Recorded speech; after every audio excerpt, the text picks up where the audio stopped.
আসসালামু আলাইকুম সবাই।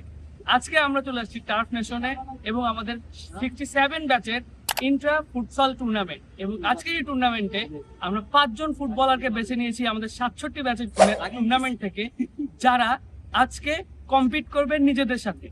মধ্যমাঠ থেকে শুট হবে এবং ডিরেক্ট বারে পাঠাতে হবে। আজকের চ্যালেঞ্জ এটাই। চলুন শুরু করা যাক।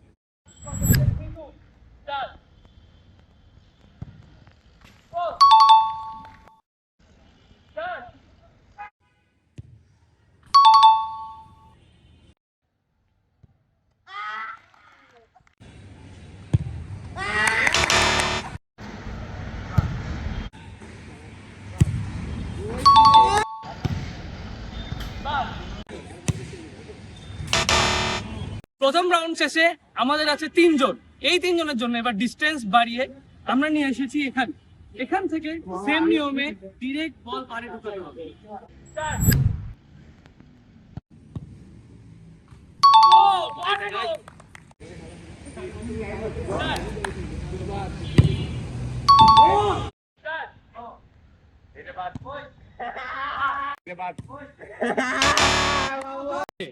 থার্ড রাউন্ডে আমরা আমাদের ডিস্টেন্স আরো বাড়িয়ে নিয়ে আসবো এবং এটাই হবে লাস্ট রাউন্ড। এই রাউন্ডে যদি কোনো ফলাফল আমরা না পাই তাহলে প্রাইজ মানি দুজনের মধ্যে ভাগ করে দেওয়া হবে। স্টার্ট। এবং থার্ড রাউন্ডের শুরু। স্টার্ট। এবং এই শুট দিলে আশরাফুলের কিন্তু জেতার চান্স। আশরাফুল, স্টার্ট।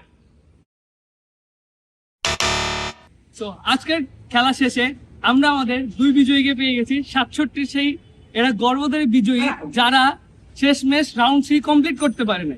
তাই প্রাইজ মানি এতে 2 জনের মধ্যে ভাগ করে দেওয়া হবে। বেস্ট ডিফেন্ডার মৃদুল এবং best midfielder Ashraful. Thanks for watching. Thank you.